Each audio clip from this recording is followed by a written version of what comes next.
Acción Cristiana Mundial, un ministerio para llevar el Evangelio donde haya un oído que escuche y un corazón abierto a Dios. Empecemos leyendo en el libro de Génesis, el capítulo 2, los versículos 15, 16 y 17 que dicen: Tomó pues Jehová Dios al hombre y lo puso en el huerto de Edén para que lo labrara y lo guardase. Y mandó Jehová Dios al hombre diciendo: De todo árbol del huerto podrás comer, mas del árbol de la ciencia del bien y del mal no comerás, porque el día que de él comieres, ciertamente morirás. Fin de la cita. Esta es la base sobre la cual podemos entender la libertad de elección que el Creador ha dado al hombre para tomar sus decisiones, advertido, eso sí, de las consecuencias de su desobediencia. Pero la doctrina del libre albedrío en realidad se encuentra como un eje transversal en toda la Biblia, como por ejemplo en Deuteronomio 30:19, con la enseñanza de la libertad de elegir entre la bendición y la maldición, o en Marcos 12:30, cuando Jesús responde a los fariseos sobre el mandato de amar a Dios por encima de todas las cosas, lo cual implica la capacidad de tomar esa decisión por cuenta propia, pues el amor debe ser real, no forzado. Y en muchos otros pasajes, pues más allá de las variantes doctrinales existentes y de las opiniones particulares que haya, queda claro que aunque Dios es omnipotente y dueño de todo y de todos, no obliga jamás a nadie, cosa que bien podría hacerlo. En contraste, es el propio ser humano quien, conforme lo demuestra la historia, siempre ha tratado de someter y esclavizar a su prójimo desde tiempos milenarios hasta hoy mismo. Y aunque en nuestros días, salvo en ciertas latitudes y culturas, ya no se practica la esclavitud de forma material, sí que se conserva el dominio y hegemonía de unos en detrimento de las libertades de otros. Y lo digo así, libertades en plural, porque en realidad son varios los aspectos que se vulneran, como son la libertad de pensamiento, la de comunicación y de expresión, la libertad financiera, la libertad política, la libertad de circulación, la libertad de tomar decisiones sobre nuestra salud y un largo etcétera. Aunque muchos pueblos han desarrollado en sus respectivas constituciones políticas mecanismos para proteger estas libertades civiles amparados en instrumentos internacionales como la Declaración Universal de los Derechos Humanos, entre otros, lo cual, vale decir, demuestra la constante lucha de la sociedad por convivir en un sistema de justicia. Pese a ello, el abuso y opresión no han desaparecido. Y por el contrario, parece que últimamente el mundo tiende hacia una regresión de derechos impulsado por individuos que, usando instrumentos tecnológicos de última generación, pretenden lo mismo que siempre han perseguido sus similares desde épocas antiguas. Ergo, el control y dominio de los más débiles, cualquiera sea la interpretación que se tenga de esa fragilidad. En un mensaje anterior me referí al maligno como el destructor y antagonista del creador. Dado que esa tríada de características, la malignidad, la destructividad y el antagonismo con el creador, marcan a quien está detrás de la esclavitud humana. Y es que las herramientas jurídicas actuales no han bastado para frenar esa tendencia maligna del hombre de ser lobo de su propio semejante. Por lo cual, para avanzar en el análisis, hay que ir a la raíz, involucrando al destructor, quien desde una perspectiva espiritual y metafísica está tras el timón, arrastrando la nave hacia el acantilado para su estrellamiento. Desde esta perspectiva y con esta metáfora, el contradiseño no es un error de la evolución espiritual humana, sino una estrategia deliberada de sabotaje cósmico. Para entenderlo, tengamos presente que el adversario carece del poder del creador para generar ser, vida o libertad original, ya que su naturaleza no es creadora, sino destructora y falsificadora. Y por lo tanto, su obra cumbre no puede ser una creación nueva, sino una inversión perversa de la existente. Hoy el destructor no necesita usar la fuerza bruta para girar el timón. Utiliza la propia naturaleza humana debilitada para que colabore con su destrucción. El estrellamiento de la nave se está ejecutando mediante tres sutiles maniobras que voy a describir a continuación. Primero, la anestesia del conflicto moral.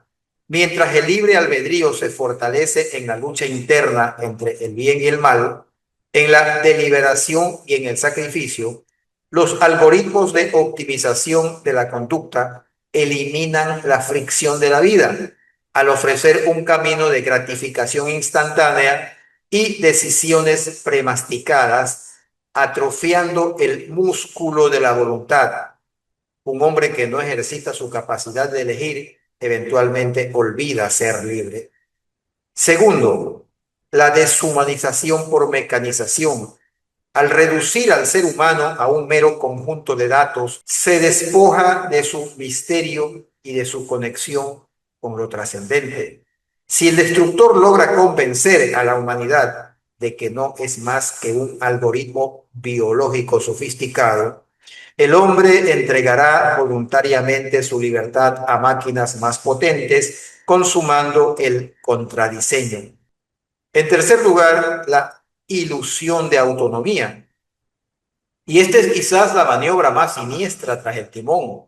Los pasajeros de la nave, metafóricamente hablando, creen que eligen el rumbo porque deciden qué enlace presionar o qué producto comprar. Sin embargo, las opciones han sido predeterminadas en el laboratorio algorítmico. Es la ilusión del movimiento mientras el acantilado se acerca. Mientras el creador funda su obra en el amor y el libre albedrío, el destructor busca sus objetivos a través del sometimiento y el algoritmo es su herramienta perfecta, pues promete orden, predictibilidad y seguridad, pero al costo de vaciar el alma humana.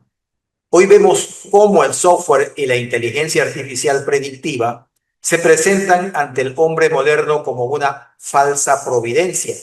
Ya no se busca la voluntad divina ni se ejercita la deliberación interna.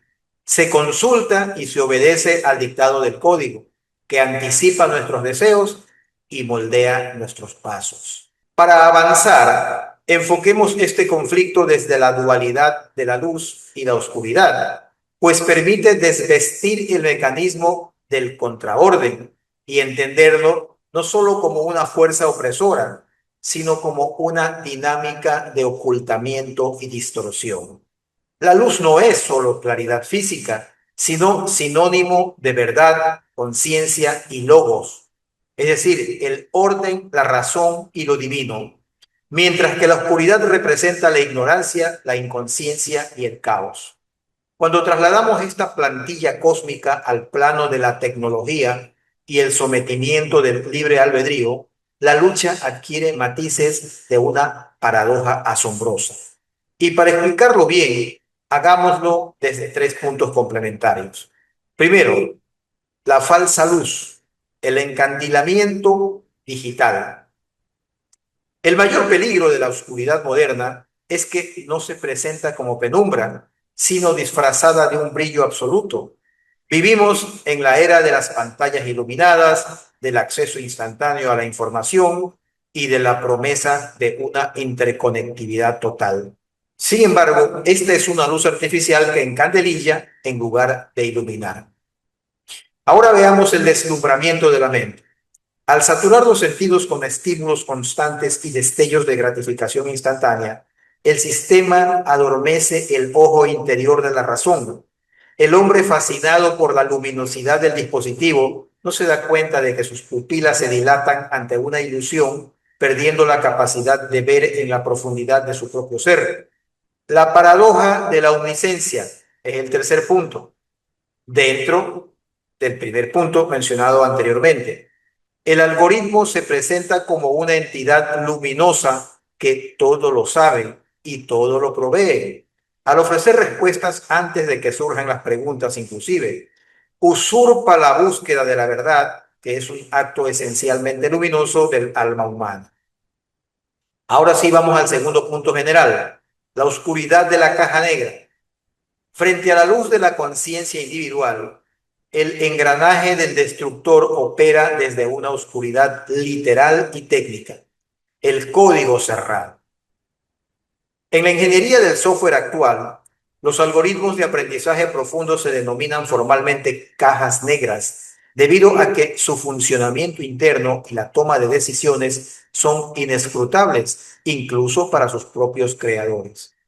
La oscuridad es la ausencia de transparencia. Al desconocer los hilos de la manipulación psicológica detrás de interfaces amigables y luminosas, el destructor logra que el hombre acepte la sumisión sin ver la mano que lo conduce. Es el imperio de la opacidad operando bajo el camuflaje de la modernidad. En tercer lugar, tenemos la dinámica del eclipse, el albedrío como centella divina. Si el libre albedrío es la centella de luz original depositada en el pecho del hombre, es decir, la capacidad de discernir, elegir el bien y trascender el mero instinto biológico, la estrategia de la oscuridad no es apagarla de golpe, lo cual despertaría las alarmas del espíritu, sino generar un eclipse progresivo. Este eclipse a la vez se produce mediante la mecanización de la vida en dos aspectos. Primero, la disolución de la individualidad. La luz divide y define las identidades. Cada alma es única ante el Creador. La oscuridad confunde, amalgama y masifica. El algoritmo agrupa a los seres humanos en perfiles de comportamiento y audiencias objetivas, diluyendo la chispa única de la persona en una masa predecible y estandarizada. Y segundo, la privación del bien, la perspectiva clásica. Recordando que la oscuridad no tiene sustancia propia, sino que es la mera privación de la luz, el sistema algorítmico no implanta el mal de forma directa, simplemente remueve el espacio para la deliberación moral. Al automatizar las elecciones cotidianas, vacía el día a día de actos conscientes, dejando al hombre en un estado de sonambulismo espiritual. Mirando esta confrontación, donde la oscuridad se disfraza de progreso y eficiencia, despertar a las nuevas generaciones para que aprendan a distinguir entre la luz verdadera y el simple reflejo encandilador de la tecnología, es pertinente recordar las palabras del apóstol Pablo en su segunda carta a los Corintios, capítulo 11, verso 14, donde advierte que el mismo Satanás se disfraza de ángel de luz. No olvidemos, además, que la conquista que el destructor pretende no es de naturaleza material, sino espiritual. Pero para llegar allí, deberá primero someter nuestra voluntad y esclavizarnos, impidiendo que tengamos libertad para escribir y para hablar lo que pensamos. Y como cristianos debemos pararnos en la trinchera defendiendo nuestro libre albedrío, porque no solo es un valor establecido en las leyes humanas y en los instrumentos de derecho internacional, sino sobre todo un principio de soberanía que nuestro Dios soberano nos ha dado y no debemos permitir que nos sea arrebatado por las huestes que sirven al destructor. Oremos. Padre nuestro que estás en los cielos, siembra en cada hijo tuyo la comprensión del problema que enfrentamos hoy en este siglo y pon en cada corazón la determinación para defender la libertad que tú nos has dado. No permitas que el destructor y sus huestes se impongan sobre nosotros, que las palabras de Dios que en Deuteronomio 30:19 proclaman: a los cielos y a la tierra llamo por testigos hoy contra vosotros, que os he puesto delante la vida y la muerte, la bendición y la maldición. Escoge pues la vida para que vivas tú y tu descendencia. Que estas palabras sean guardadas en nuestra mente y en nuestro corazón para luchar por la libertad que tú nos has dado. En el nombre de Cristo Jesús te lo pedimos. Amén. Si le ha gustado este mensaje, Compártalo con amigos y familiares para que este ministerio se expanda y suscríbase a nuestro canal para no perderse futuros mensajes.